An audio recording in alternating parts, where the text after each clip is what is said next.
할렐루야. 아멘. 이 시간 우리 하나님의 말씀 보시겠습니다. 하나님의 말씀은 사도행전 2장 37절에서 42절까지의 말씀입니다. 사도행전 2장 37절에서 42절까지의 말씀입니다.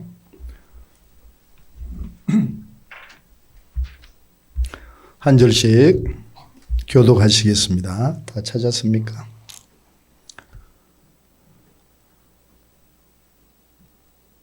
예, 37절에서 42절까지의 말씀입니다. 한 절씩 교독하겠습니다. 제가 한 절 읽고 여러분들이 한 절 읽겠습니다. 뜻을 생각하면서 37절 말씀, 그들이 이 말을 듣고 마음에 찔려 베드로와 다른 사도들에게 물어 이르되 형제들아 우리가 어찌할꼬 하거늘. 베드로가 이르되 너희가 회개하여 각각 예수 그리스도의 이름으로 세례를 받고 죄사함을 받으라. 그리하면 성령을 선물로 받으리니. 이 약속은 너희와 너희 자녀와 모든 먼데 사람 곧 주 우리 하나님이 얼마든지 부르시는 자들에게 하신 것이라 하고, 또 여러 말로 확증하며 권하여 이르되 너희가 이 계획한 세대에서 구원을 받으라 하니. 그 말을 받은 사람들은 세례를 받음에 이날에 신도의 수가 3,000이나 더 하더라. 그들이 사도의 가르침을 받아 서로 교제하고 떡을 떼며 오로지 기도하기를 힘쓰니라. 아멘. 아멘. 할렐루야. 아멘. 반갑습니다. 한 주간 잘 지내셨습니까? 아멘. 환영합니다. 이 시간 우리가 하나님 앞에 나왔습니다. 이 시간에 우리의 바라는 것은 오직 한 가지, 하나님만 바랄 수 있기를 바랍니다. 아멘. 하나님을 만나야 돼요.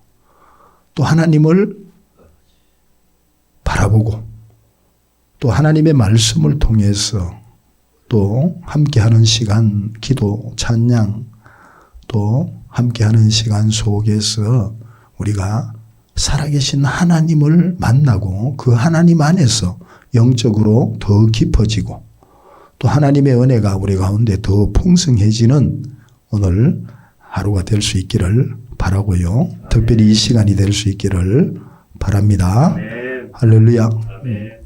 우리 하나님께서는 우리를 자녀 삼아 주시고 또 하나님께서는 우리를 사랑하시는 줄 믿습니다. 아멘.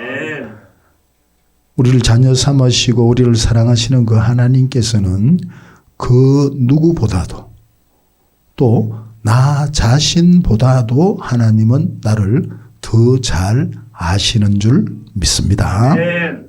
하나님께서는 그러기에 자녀된 우리들의 필요도 우리들이 무엇이 우리에게 필요한가, 이건 역시 나보다도 하나님이 더 잘 아시는 줄 믿습니다. 아멘. 여러분, 우리에게 하나님의 은혜가 필요합니까? 아멘.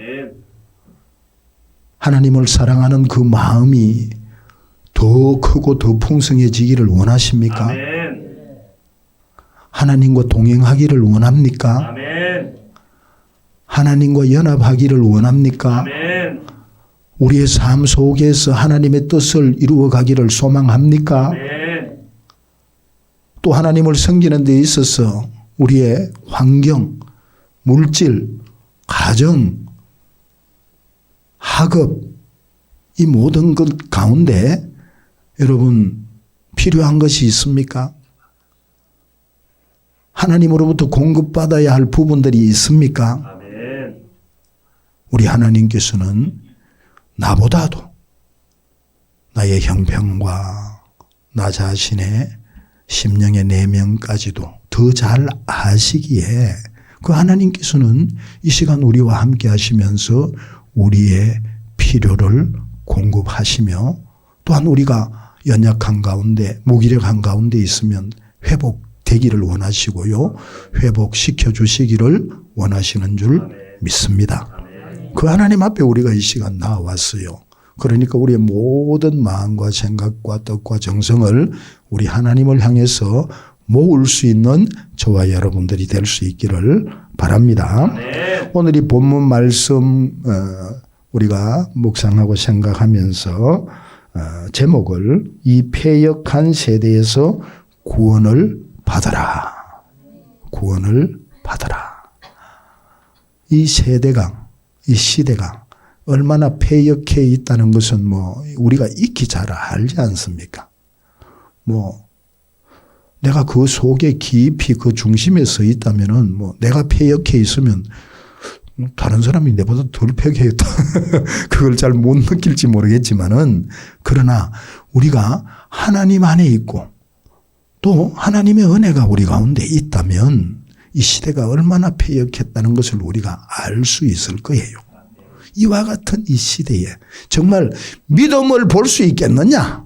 이 시대에 이 마지막 때에 하나님을 사랑하고 하나님을 찾고 구하면서 하나님을 믿고 신뢰하는 그 믿음을 볼 수 있겠느냐? 이렇게 말씀하실 정도로 정말 믿음의 사람을 찾아보기 힘든 이 시대에 저와 여러분들이 살아계신 하나님을 만나고 믿고 그 하나님으로 말미암아 구원에 이를 수 있는 저와 여러분들이 될 수 있기를 소망합니다. 오늘 이 본문 말씀, 오늘 밤 본문 말씀을 우리가 보면은 하나님께서 보내주시기로 약속하신 그 성령을 보내주셔서 그 성령의 역사가 예루살렘 가운데 놀라운 역사를 일으켰어요.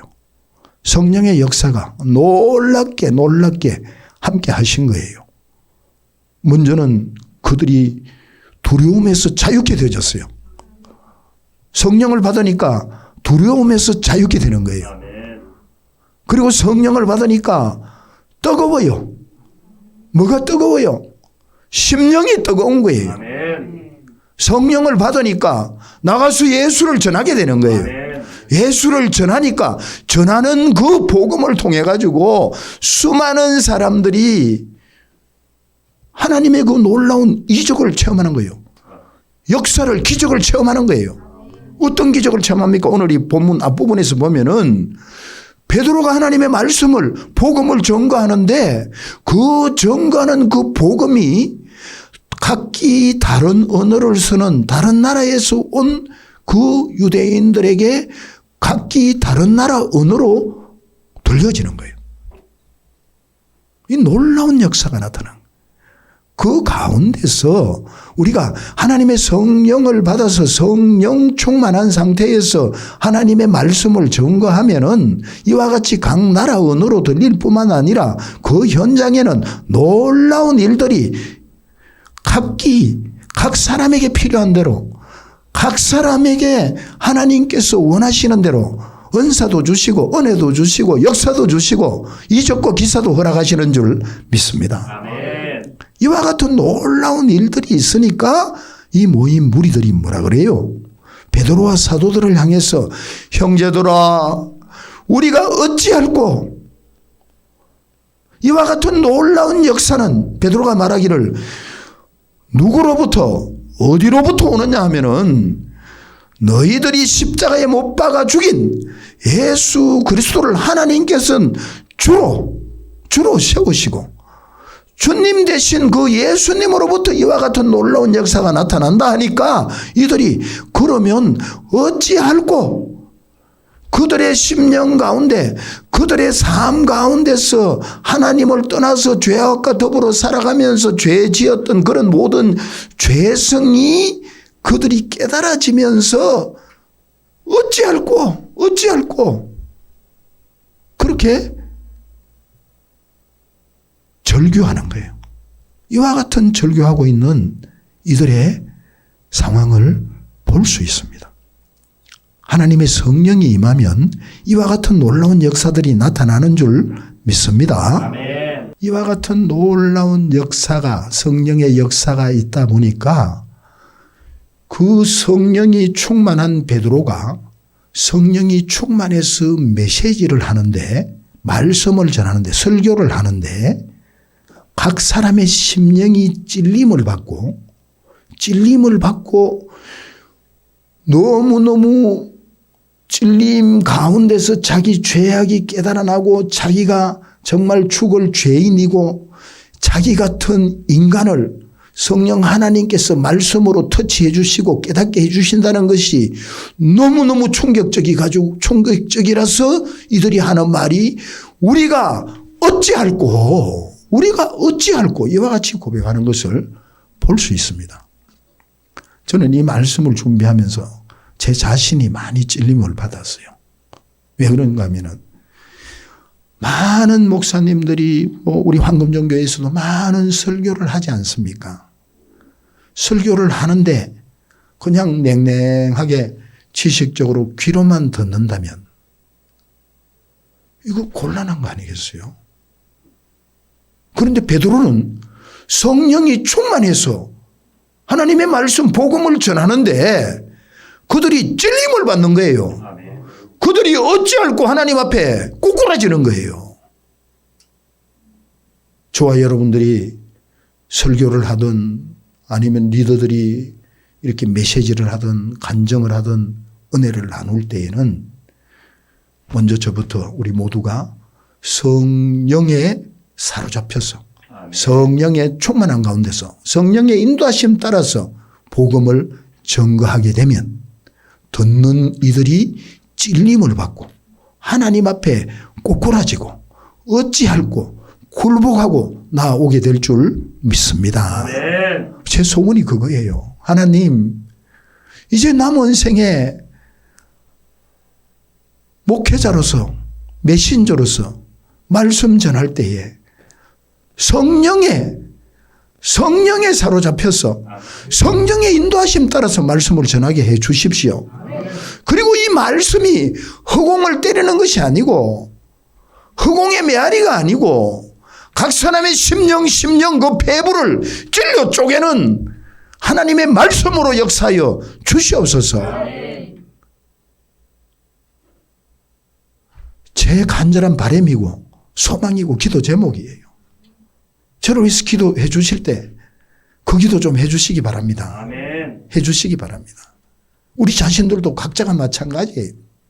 우리가 가정에서 자녀들이 있고 또 가족들이 있고 부모님이 계시잖아요. 우리 한 자매는 엄마가 교회에 가지 마라 그래가 계속 딴 데 간다고 하고 교회에 온다 그러더라고요. 근데 엄마한테 복음을 전하러 가니까 맞아 죽습니다 그러더라고요. 근데 성령에 사로잡히면 다른 줄 믿습니다. 아멘. 성령에 충만해서 예수 그리스도를 전할 때에 엄마도 뒤집어지고 주님 앞에 나오게 될 줄 믿습니다. 그러니까 우리가 성령님 안에 거할 수 있는 성령님과 동행할 수 있는 저와 여러분들이 될 수 있기를 바랍니다. 그리고 이 본문 우리 37절 다시 한번 봅니다. 우리 한번 읽어보겠습니다. 시작. 마음에 찔려 베드로와 다른 사도에게 물어 이르되 형제들아 우리가 어찌할꼬 하거늘. 형제들아 우리가 어찌할꼬 하면서 이들이 심령에 그 하나님의 말씀을 통해서 정말 찔리고 충격을 받았는데 우리가 자칫하면요. 은혜 받았다 하는 사람들 대부분 이렇게 나누어 보면요. 이 충격 정도에서 머무는 경우가 많아요. 이 충격 정도에서. 우리가 집회에 갔어요. 아니면 다른 예배에 갔어요. 메시지를 통해서 또 하나님의 은혜 가운데 복음을 들을 때에 내가 찔림을 받는 거예요. 그렇지. 내가 도둑놈이지. 그렇지. 내가 마음으로 간음했지. 그렇지. 내가 마음으로 미워하고 살인했지. 어떤 이런 그 하나님이 주시는 그런 어떤 그 찔림 가운데서 이렇게 어찌할꼬. 이거 어떻게 해야 됩니까? 이렇게 느끼는 경우가 있죠. 근데 거기에서 머무르는 경우가 많이 있다 이 말이에요.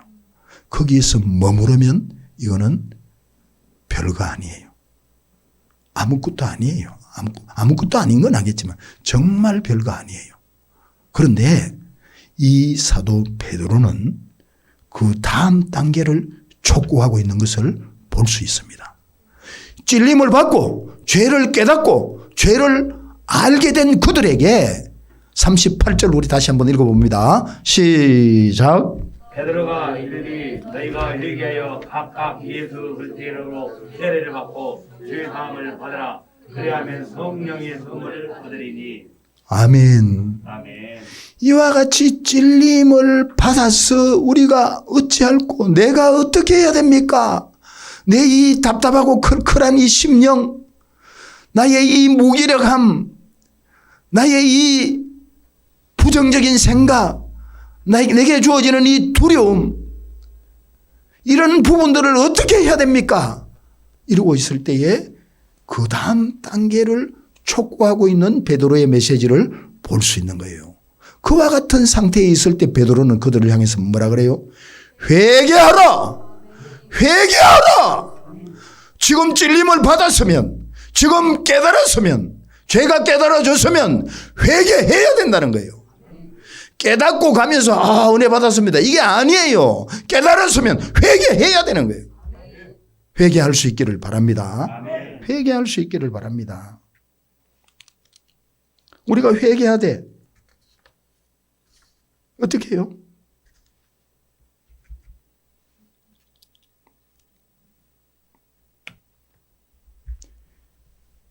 회개하는 그 회개는 우리가 찔림을 받을 때에 찔림에서 그치는 것이 아니고 그 죄가 깨달아지고 찔림을 받았으면은 더 우리가 철저하게 회개하면서 주님 앞에 나아가야 되는 거예요. 그렇지 않고 거기에 머물면 어떤 현상이 나타나나요?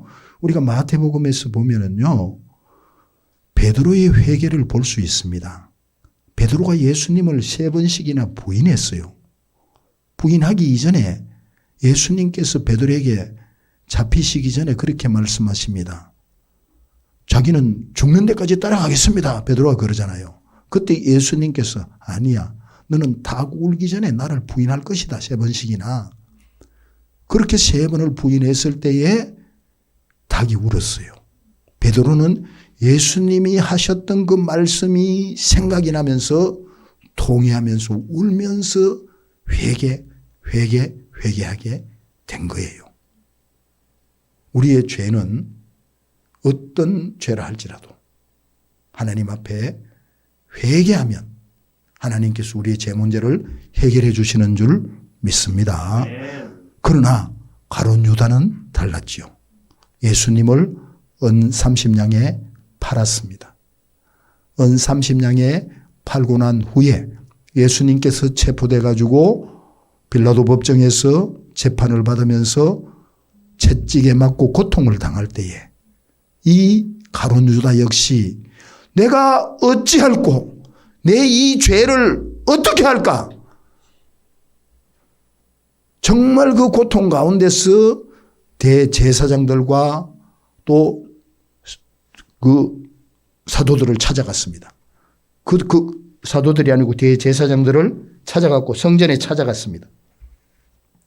장로들을 찾아갔습니다. 대제사장들과 장로들을 찾아가지고 그들 앞에 그 은 30냥을 던지고는 회개하지 아니하고 깨닫기는 깨달았는데 깨달은 그 죄를 회개하지 아니하다 보니까 이는 은 30냥을 도로 갖다 성전에 갖다 주고는 자기는 목매어서 자살해버리는 거예요. 깨닫는 데서 그치고 회개하지 아니하면 사망이에요. 멸망이에요. 죽어요. 회개할 수 있기를 바랍니다. 깨달아졌으면 회개해야 돼요. 회개해야 돼요. 제가 설교하러 나오기 전에 우리 남자 화장실에 가면요. 거기서 하나님이 깨닫게 하신 게 뭐냐면 지금 남자 화장실에 그 왼쪽에 보면은 이렇게 산푸 같은 거 이런 걸 얹어놨는 그 유리가 있어요. 이게 지금 제가 몇 주째 내가 화장실 갈 때는 생각나는데 나와가는 잊어버리는 거예요. 이게 덜렁덜렁 해가지고 곧 떨어지기 직전이에요. 이게 곧 떨어지면 이게 유리라가 깨져 버리거든요. 그래서 내가 권 전사님이나 우리 영우 전사님한테 얘기한다는 게 계속 잊어버리는데 오늘은 딱 들어가니까 그게 이제 덜렁덜렁 하더라고요. 그래서 제가 바로 잡아놓고는 그렇지. 우리가 죄악 가운데 머물면서 하나님이 내가 이렇게 계속 살아갈 때에 하나님께서 분명히 내가 계속 이렇게 살아가면 하나님이 나를 손보신다는 것을 알고 두려워 떨면서 위험을 느끼면서도 계속 그렇게 살아가는 경우가 있다 이 말이에요. 그러면은 저희 우리가 깨어져서 박살나듯이 우리 역시 하나님의 그 무서운 손길로 인해서 박살나기 이전에 후회하기 이전에 저와 여러분들이 회개하고 하나님 앞으로 돌아설 수 있는 돌아올 수 있는 저와 여러분들이 될 수 있기를 원합니다. 아멘. 돌아와야 돼요. 그때가 언제예요? 지금이에요. 화장실에 덜렁덜렁하는 유리 바로잡을 때가 지금이에요. 깨져보면 답이 없어요. 지금 회개하고 돌아와야 할 줄 믿습니다. 아멘. 우리가 회개하고 하나님 앞으로 돌아올 수 있는 그 방법은, 회개의 방법은 어떤 방법이 있습니까? 구약에서는요, 내게 죄가 있으면 그 죄를 회개하고 사함받기 위해서는 흠없는 짐승을 가지고 성막으로 나왔어요. 그리고는 그 짐승에게 손을 얹고 내 죄를 전가하는 거예요. 내 죄를 그 짐승에게 옮겨 놓는단 말이에요. 그리고는 그 짐승을 각을 떠서 번제로 속죄제물로 드리고 그랬을 때에 내 죄 문제가 해결이 되는 거예요. 그러나 예수님께서 우리의 죄를 대속하시기 위해서 이 땅에 오셔서 십자가에 못 박혀 죽어주시면서 모든 흠없는 제물들을 대신해서 예수님께서 친히 십자가에 못 박혀 죽어주심으로 단번에 성소에 들어가게 하셨다고 말씀하고 있습니다. 지금 우리의 죄를 회개하고 용서받을 수 있는 방법은 우리가 예수님의 십자가 밑에 나아가서 회개하면서 우리의 죄를 예수 그리스도의 십자가에 전가해야 할 줄 믿습니다. 그럴 때에 우리의 죄 문제가 해결이 되고 회개를 통해서 우리의 죄 문제가 해결이 되고 죄 용서함을 받게 되는 줄 믿습니다. 이와 같이 우리가 십자가 밑에 나와서 철저히 회개할 수 있는 저와 여러분들이 되기를 바랍니다. 그 회개는요, 우리가 메시지를 통해서 누가 내한테 은혜 주지 않나, 그 받은 그 은혜 갖고 그 은혜 속에 들어가서 회개하겠다, 이런 어떤 좋은 방법도 있어요. 왜냐하면 나 혼자 회개하기는 쉽지 않잖아요. 은혜의 자리를 찾아가야 돼요. 은혜의 자리에서 회개해야 되는 거예요. 그런데 은혜의 자리에서 하나님이 다른 사람을 통해서 주시는 은혜를 통해서 회개도 되어지지만은 내 자신의 의지와 내 자신의 결단과 내 자신이 주님 앞에 통해 자복하는 그 결단이 나아가는 그 일이 필요한 줄 믿습니다. 그 은혜가 필요한 거예요. 그 은혜 가운데서 우리가 하나님 앞에 나와서 하나님이 내 어떤 죄성을 터치해주고 깨닫게 해주셨으면 우리는 더 깊이 나아가고 또 금식하면서 그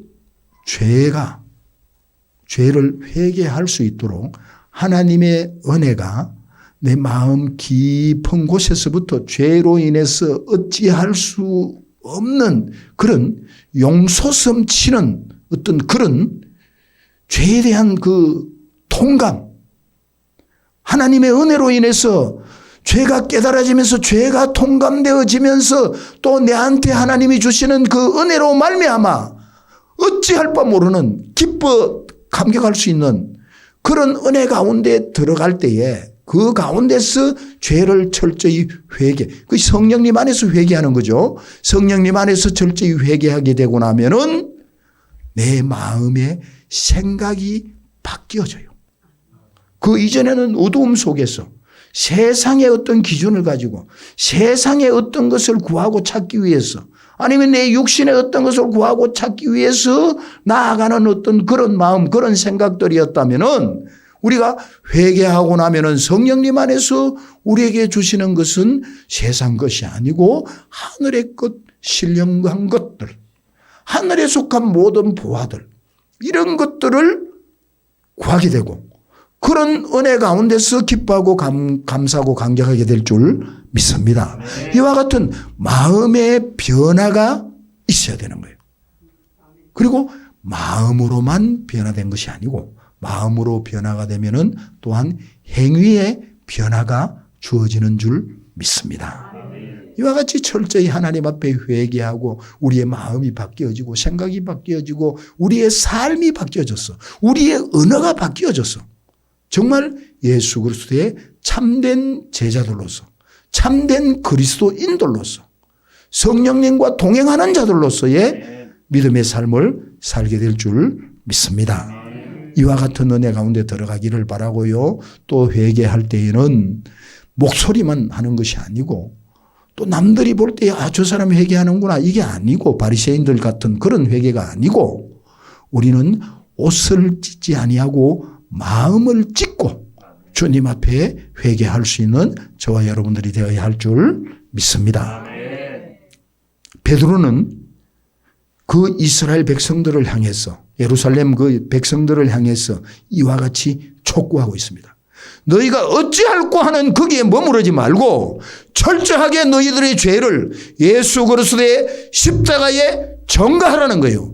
회개하고 전가하고 죄 사함을 받으라는 거예요. 저와 여러분에게 주시는 주님의 음성인 줄 믿습니다. 저와 여러분 철저하게 회개할 수 있는 저와 여러분들이 되기를 바랍니다. 이와 같이 철저히 회개하라고 촉구하는 이 베드로, 이와 같이 촉구하는 그 촉구 가운데서 우리가 회개해야 되는데 우리가 또 한 가지 알아야 될 건 뭐냐 하면은요. 우리 통도하는 우리 남일이 형제 지금 잠깐 좀 집에 갔는데 남일이 형제가 저한테 전화가 왔어요. 전화가 와가 뭐라고 하냐면 지난번에 3일을 금식하면서 3일을 통곡을 하는데 자기도 모르겠대요.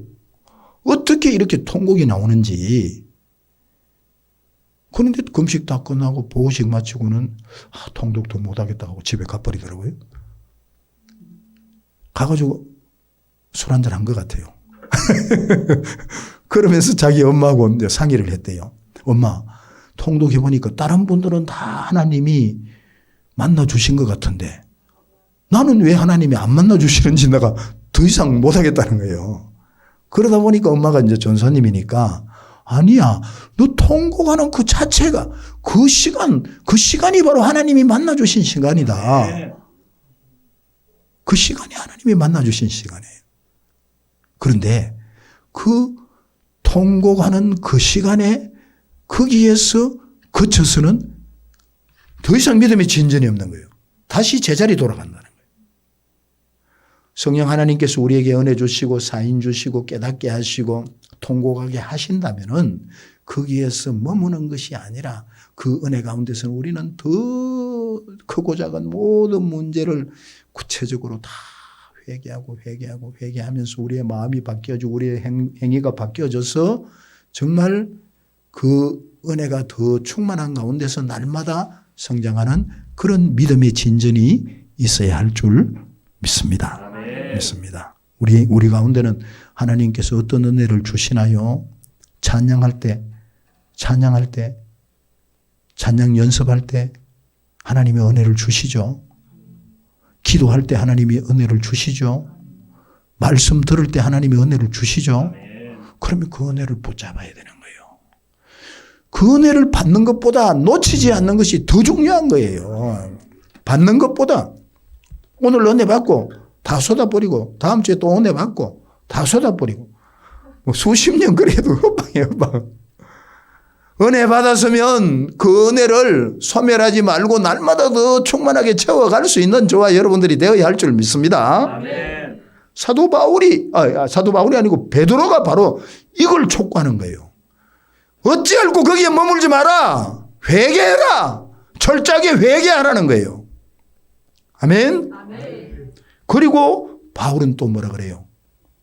세례를 받으라는 거예요. 베드로가 각각 예수 그리스도의 이름으로 세례를 받아라. 회개했으면 세례를 받으라는 거예요. 여러분 세례 받았습니까?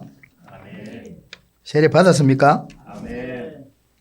무슨 세례를 받았습니까? 성령 세례를 받았습니까? 할렐루야. 세례는 두 가지로 나누죠. 물 세례, 성령 세례 이렇게 나누죠. 마태복음 3장에서 그렇게 세례 요한이 그렇게 나누고 있습니다. 나는 물로 세례를 주거니와 내 뒤에 오시는 그분 예수 그리스도께서는 불과 성령으로 세례를 주실 분이다. 나는 그의 신들매 풀기도 감당치 못한다. 이와 같이 말씀하고 있는 것을 볼 수 있습니다. 우리가 물세례는 이제 성령 세례에 대한 상징적인 거죠. 그럼 이 세례가 뭡니까? 물세례 받았으니까 됐다. 또 성령 세례를 받았으면 됐다. 이게 아니고 성령 세례를 받아도 성령 세례를 받았던 그 자체에서 머물면은 안 된다 이 말이에요. 성령 세례가 어떤 세례입니까? 세례가 뭡니까? 제가 한번 골로새서 2장 12절을 한번 읽어 드릴게요. 골로새서 2장 12절인데요. 너희가 세례로 그리스도와 함께 장사되고 또 죽은 자들 가운데서 그를 일으키신 하나님의 역사를 믿음으로 말미암아 그 안에서 함께 일으키심을 받았느니라. 아멘. 세례가 뭐냐면 이제 우리는 이제 물세례, 상징적으로 물세례 우리 장로교에서는 그렇게 주잖아요. 근데 침례교에서는 침례를 합니다. 물속에 그대로 이렇게 우리 하나교회가 침례교거든요. 거기는 침례할 때 제가 이제 우리 애들이 거기서 침례를 받으니까 가봤어요. 근데 완전히 물을 먹었다 하는 친구들도 있긴 있더라고요. 아무튼 푹 담가버려요. 완전히 푹 잠겨버려요. 잠그고 나중에 일으키는 거예요. 그건 무슨 말이냐면은 예수 그리스도와 함께 예수님이 십자가에 못 박혀 죽으실 때에 나도 함께 죽었고 그 다음에 살아날 때 예수님께서 부활 승리하실 때에 살아나실 때에 나도 함께 살았다는 것을 말하고 있습니다. 그게 세례예요. 예수 그리스도와 함께 죽고 예수 그리스도와 함께 다시 살았다는 거예요. 이게 세례거든요. 저와 여러분 예수 그리스도와 함께 죽었습니까? 아멘. 아멘 안 하는 분들이 있는데 예수 그리스도와 함께 죽었습니까? 아멘. 우리는 예수 그리스도와 함께 죽어야 되는 거예요. 아멘. 함께 죽어요. 나의 옛사람, 나의 과거 이 모든 것은 예수 그리스도와 함께 죽고 우리는 고린도후서 5장 17절처럼 새로운 피조물로 거듭나서 예수 그리스도와 함께 다시 살아나야 할 줄 믿습니다. 아멘. 이것이 세례예요. 세례. 예수와 함께 죽고 예수와 함께 다시 부활하는, 다시 살아나는 새로운 피조물로 거듭나는 이것이 세례다 이 말이에요. 로마서 6장 4절로 5절에서도 이렇게 말씀하고 있습니다. 제가 읽어드립니다. 그러므로 우리가 그의 죽으심과 합하여 세례를 받았으므로 그와 함께 장사되었나니 이는 아버지의 영광으로 말미암아 그리스도를 죽은 자 가운데서 살리심과 같이 우리로 또한 새 생명 가운데서 행하게 하려 함이라. 만일 우리가 그의 죽으심과 같은 모양으로 연합한 자가 되었으면 또한 그의 부활과 같은 모양으로 연합한 자도 되리라. 아멘. 예수 그리스도와 함께 죽고 예수 그리스도와 함께 다시 살아났다면은 곧 예수 그리스도와 죽을 때도 연합되어졌고 다시 살아날 때도 예수 그리스도와 연합이 됐다는 거예요. 세례는요, 예수 그리스도와의 연합이에요. 연합이에요. 우리의 삶이 예수 그리스도와 연합된 삶을 살고 있습니까? 아멘. 대답 안 하는 분들은 뭡니까? 따로따로 삽니까? 그래 왔겠죠. 그건 저도 뭐 그런 때 많으니까. 그러나 저와 여러분들은 이 사도 베드로가 촉구하듯이 어찌할 거에 그치지 말고 회개했으면은 우리는 예수 그리스도와 연합된 삶을 살아야 할 줄 믿습니다. 아멘. 연합된 삶을 살 수 있는 저와 여러분들이 되기를 바랍니다. 아멘. 예수 그리스도와 연합해서 예수와 함께 죽었고 예수와 함께 다시 살아났다면은 아멘. 저와 여러분의 삶에는 놀라운 역사들이 나타나는 줄 믿습니다. 아멘. 그리고 또 베드로는 촉구합니다. 너희가 세례를 받고 죄 사함을 받으라는 거예요. 죄 사함을. 죄를 회개했으면 예수 그리스도와 연합하고 죄 사함, 죄 문제가 해결받아야 된다는 거예요. 회개했다면서도 또 죄 가운데 해결 못 받고 죄 가운데 살아 죄가 그대로 남아있는 경우도 있다 이 말이에요. 우리가 회개했다면 세례를 받았다면 저와 여러분은 죄 문제가 해결되어져야 할 줄 믿습니다. 아멘. 여러분 죄 사함의 기쁨 구원의 감격들 다 체험하셨나요? 아멘. 네. 죄 사함의 기쁨과 구원의 감격을 체험하니까 어때요? 놀라운 역사가 나타나죠. 놀라운 일들이 일어나죠. 그런데 죄 문제가 해결이 되지 않으면요. 우리가 회개하지 아니하고 세례를 받지 않고 죄 문제가 해결되지 아니하고 살아가는 우리의 삶을 우리가 한번 생각해 보자 말이에요. 지금까지의 삶, 현재의 삶을 아직까지 죄 문제가 해결되지 않고 살아갔다면은 우리의 삶이 어때요? 뭐 신나고 행복해요?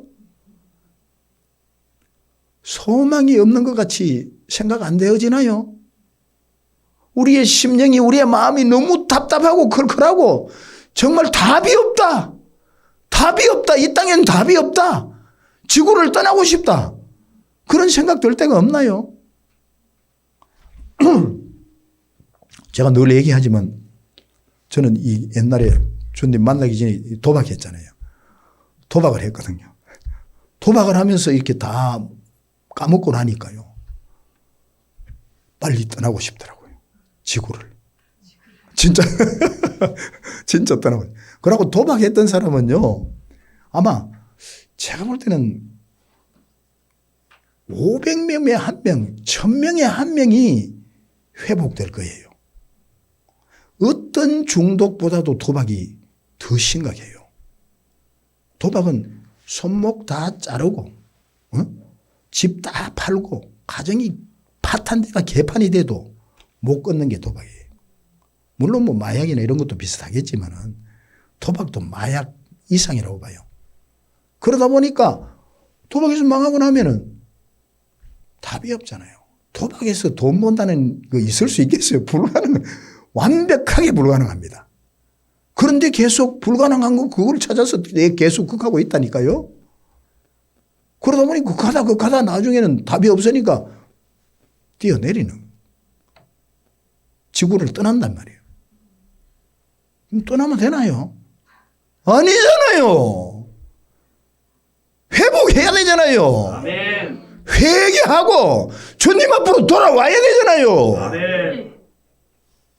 주님은 그와 같이 철저하게 망하는 그 상황 속에서도 주님이 개입하시고 주님이 함께 하시면 어느 누구보다도 완벽하게 회복되고 풍성해질 줄 믿습니다. 아멘. 그러니까 우리가 주님 앞에서 죄 문제가 해결받아야 되는 거예요. 회개하고 세례받고 죄 문제가 해결받아야 할 줄 믿습니다. 이와 같은 은혜에 들어가면은 마지막으로 우리 한번 읽어볼까요? 41절인가요? 우리 다 같이 시작. 그 말을 받은 사람들은 세례를 받음에 옛날의 신도의 수가 3천이나 더하더라. 3천이나 돌아가더라. 그 다음에 우리 조금 전에 38절 다시 한번 읽어봅니다. 시작. 베드로와 믿으니 너희가 회개하여 각각 예수 그리스도로 세례를 받고 주의 사함을 받으라. 그리하면 성령의 선물을 받으리니. 죄 사함을 받아라. 그러면 성령을 선물로 주신다 그러는데 이 죄 사함을 받고 나면요. 회개하고 죄 사함의 은혜가 우리한테 주어지면은요. 그 다음부터는 우리가 죄에 매일 이유가 없는 거예요. 저도 도박하다가 하나님 앞에 돌아오다 보니까 한 15년 동안은요. 이 목사가 돼가도 옛날에 내가 도박했다는 얘기를 못 하겠는 거예요. 쪽팔리고 창피해가지고 부끄러워가지고 남들이 어떻게 말할까 어떻게 생각할까 이 자유를 못 하는 거예요. 그런데 어느 날 하나님께서 깨닫게 하시더라고요. 우리가 하나님 앞에 회개하고 나면은요. 주님께서 뭐라 그러시냐면은 시편 103편 12절에 이렇게 말씀하고 있습니다. 동이 서에서 먼 것 같이 우리의 죄과를 우리에게서 멀리 옮기셨으며요. 우리가 어떤 죄를 지었다 할지라도 어떤 죄 가운데 있었다 할지라도 회개하고 세례받고 죄사함받고 주님 앞에 나오게 되면 나의 그 모든 옛날의 그 죄들 조금 전까지 있었던 모든 죄들을 동하고 서는 멀죠. 정반대 아닙니까? 완전히 동에서 서쪽으로 그 죄를 옮겨버린다는 거예요. 아멘. 나에게서 완전히 떠나보낸다는 거예요. 아멘. 회개할 때.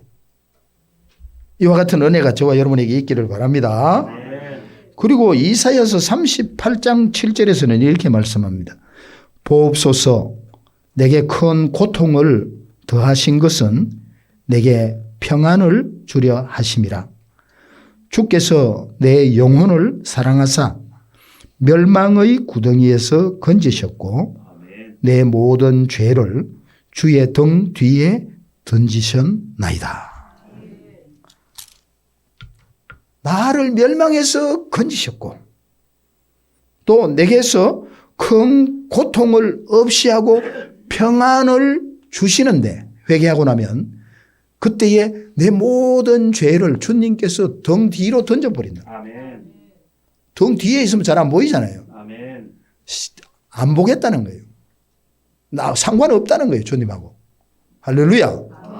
우리가 우리의 모든 죄를 예수 그리스도의 십자가에 전가하고 주님께서 내 죄를 대속하셔서 십자가에 돌아가셨고 부활 승리하셨다는 것을 믿고 세례를 받고 주님과 연합하고 우리의 죄 문제가 해결될 때에는 이와 같이 죄하고 나하고는 상관이 없다는 거예요.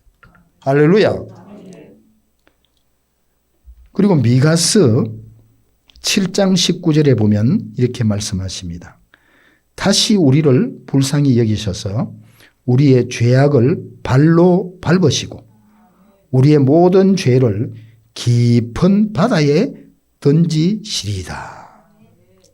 우리의 모든 죄를 저 태평양의 깊은 바다에 던져버린다는 거예요. 주님이. 그러면 우리는 죄로부터 자유하게 되겠죠. 아멘. 자유하게 되겠죠. 아멘. 회개하고 우리의 지난날의 모든 죄로부터 자유할 수 있는 저와 여러분들이 될 수 있기를 바랍니다. 아멘. 시편에 보면요. 다윗이 51편 9절 10절에 이렇게 말합니다. 주의 얼굴을 내 죄에서 돌이키시고 내 모든 죄악을 지워 주소서. 하나님이 내 속에 정한 마음을 창조하시고 내 안에 정직한 영을 새롭게 하옵소서. 이 다윗의 이 회개, 이 고백에 보면은 정한 마음을 내게 창조하시고 우리가 죄악과 더불어 살아갈 때는 우리의 마음이 정하지 않잖아요. 복잡하잖아요. 복잡 안 합니까? 정말 복잡하잖아요. 그런데 그 복잡한 마음을 없애주시고 정한 마음을 하나님께서 내 마음에 창조해 주신다는 거예요. 그 다음에 내가 성령님하고 상관없으면, 하나님하고 상관없으면 우리가 정직 안 하잖아요. 저부터. 거짓말 잘 하잖아요. 예? 엉뚱한 생각 많이 하잖아요. 그런데 성령님이 우리와 함께 하셔서 죄를 회개하고 죄 문제가 해결되어졌을 때는 정직한 영을 또 새롭게 하옵소서. 우리의 영을 정직한 영으로 새롭게 해주신다. 정한 마음을 창조하시고 정직한 영을 새롭게 해주신다는 거예요. 언제? 회개하고 세례를 받고 예수 그리스도와 연합하고 죄 문제가 해결되어졌을 때에 우리는 정한 마음, 깨끗한 마음, 주님과 교제하고 교통하고 대화하며 성령님의 인도받을 수 있는, 성령님의 인도하심을 받을 수 있는 이와 같은 정한 마음, 정직한 영이 새롭게 되어진다는 거예요. 할렐루야. 이 은혜 가운데 들어갈 수 있는 저와 여러분들이 되기를 바랍니다. 이와 같이 되어졌을 때에 38절에서 우리 다시 한번 읽어봅니다. 시작. 너희가 회개하여 각각 예수 그리스도로 세례를 받고 지사함을 받으라. 그리하면 성령의 선물을 받으리니. 아멘. 아멘. 성령을 선물로 받게 되고 그 다음에 뒷부분에 가서 보면은 구원을 받으라고 말씀하고 있습니다. 성령을 선물로 받으면서 구원의 자리에 이르게 되는 줄 믿습니다. 그런데 성령을 선물로 받고 나면요. 성령을 선물로 받고 나면 여러분들 말씀 처음 시작할 때처럼 그런 놀라운 은혜들이 있지 않습니까? 저 같은 경우는 개인적으로요. 성령님 안에 들어오니까 제가 옛날에 도박하기 전에는 부자였거든요. 되게 돈 많았어요. 뭐 제 수준에서 되게 많았죠. 그런데 아니 딱 선교 현장으로 들어가려고 하니까 전 재산이 7만 원이더라고요. 7만 원인데 가족들한테 3만 원 주고 제가 4만 원 갖고 중국 들어갔잖아요. 4만 원 갖고 선교하러 들어갔는데 신나는 거예요. 성령을 선물로 받고 나니까. 성령을 선물로 받고 나면 여러분들 어때요? 세상과 나는 강구 듣고 구속한 주만 보이도다. 할렐루야. 아멘. 이 땅의 것이 이 땅의 건 뭡니까? 대부분 뭐 돈 아닙니까? 돈.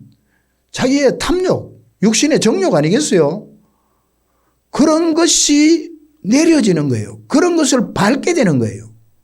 그러다 보니까 아무것도 없어도 사실 여기서 중국 들어가면서 4만 원 갖고 들어갈 때 이게 행복하겠어요? 걱정 좀 해야 되는 거 아니에요? 그런데 걱정이 안 돼요. 걱정이 전혀 안 돼요. 그런데 걱정 없이 주님만 모시고 주님 인도하심만 따라가니까 첫 번째 텀에 350여 명, 약 400명 가까이 우리 북한 형제들을 같이 먹고 자면서 그들을 양육하고 수많은 하나님의 일꾼들을 세우실 수 있도록 하나님이 다 공급하시고 해결하시는 거예요. 할렐루야. 성령 하나님이 하시는 줄 믿습니다. 제가 만약에 한 500명 중국 들어가 가지고 한 500명 같이 먹고 살면서 이들에게 공부시키고 하나님의 종으로 세우겠다고 하면 돈 좀 모아가 가야 안 되겠어요? 지금으로 말하면 한 2, 30억 모아가 가야 될 거예요. 2, 30억. 그죠?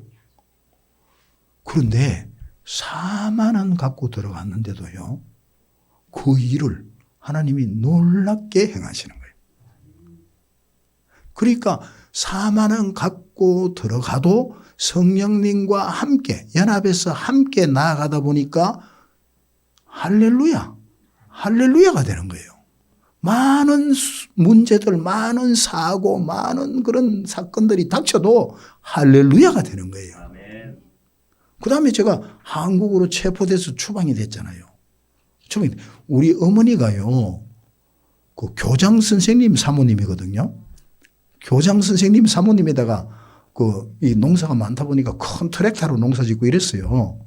돈 걱정 안 하고 살았어요. 그런데 제가 우리 어머니도 다 중국 같이 들어갔거든요. 나중에 추방대가 한국에 나오니까요. 갈 데가 없어요. 호주머니에 13만 원 남더라고요.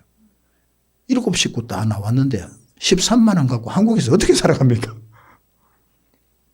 그러다 보니까 저는 이제 뭐 또 이 사역을 해야 되니까 어머니가 이제 시골로 고향에 갔는데 교장 선생님 부인이 내려오셨다 하는데도 돈이 없으니까 그 이제 시골에는 지금 빈집들이 굉장히 많아요. 빈집들이. 그 빈집을 하나 무료로 공짜로 이제 이렇게 빌려가지고 거기 들어가서 이제 사시는데 처음에는 멀쩡했어요. 날씨 맑을 때는. 근데 비가 오니까요. 침대에 물이 툭툭툭툭 떨어지는 거예요. 그래서 또 물 안 떨어지는 대로 침대를 옮겼어요. 또 한두 시간 있다 보니까 또 비가 더 세게 오니까 또 거기도 툭툭툭툭 떨어지는 거예요. 또 저쪽으로 옮겼어요. 밤새도록 침대를 옮기면서 어머니가 주무셨다 그러더라고요. 그 어머니도 신앙이 믿음이 좋거든요. 그게 뭐라 그러냐면 그때 엄마가 기도를 했대요. 뭐라고 기도했냐면 하나님 제가 천국 가면 얼마나 좋은 집을 주시려고 이렇게 하십니까? 그러면서 참 울기도 하고 감사도 하고 그렇게 지냈다 그러더라고요. 그리고 나중에 하나님이 조금 주셔가지고 한 평짜리 그 원룸에 들어가서 사셨어요. 저도 금천구에서 금천구 시흥동에서 정말 300원이 없어가지고 울면서 바깥에 뛰어나가지고 하나님 이제 좀 됐지 않습니까? 이제는 좀 줄 때도 됐지 않습니까? 그때 아니야. 너 때문에 아직 안 주는 게 아니고 중국에서 약 400명 가까이 되는 그 많은 우리 북한 형제자매들이 마음껏 먹고 마음껏 그렇게 공부하고 세워질 수 있었던 이 모든 물질을 네가 준 것이 아니고 하나님이 내가 주었다는 것을 우리 북한 사람들로 하여금 깨닫게 하기 위해서 아직 안 준다는 거예요. 내 마음에. 그때 제가 할렐루야가 되더라고요. 됐습니다. 평생 안 주셔도 되겠습니다. 그 고백이 나오더라고요. 그러면서도 주님 안에 있으니까 감사가 되어지고 감격이 있고 할렐루야가 되는 거예요. 그런 과정을 통과하면서 저는 지금도 그렇게 생각합니다. 우리 황금종 교회 하면서 통독반 하면서 어게인 평양 대부흥 진행하면서 다 마치고 결산할 때에는 300원도 안 남도록 할 생각입니다. 아무튼 그런 마음을 늘 갖고 있어요. 하나님은 그렇게 하게 해달라고 그렇게 생각하고 나아가는 거예요. 그렇다고 해서 여태까지 뭐 굶는 것도 아니잖아요. 예수 안에 성령님 안에 감사가 있고 감격이 있고 그건 환경을 넘어섭니다. 상황을 넘어섭니다. 감사가 있고 감격이 있으면서 그 은혜 가운데 나아갈 때에 성령 하나님이 나와 함께 하시면서 성령께서 하시는 많은 사역들이 있다 이 말이에요. 영혼을 살리고 교회를 세우고 이 시대에 하나님의 나라를 확장해 나가는 예수 그리스도에 대해서 알게 하시고 깨닫게 하시고 가르쳐 주시고 이 많은 수많은 성령의 사역들과 성령 하나님께서 나와 함께 하시면서 성령 하나님께서 성령의 열매들을 수없이 맺게 해 나가시잖아요. 이런 놀라운 일들을 우리가 성령 하나님을 모시면은 그 안에서 이루어진다 이 말이에요.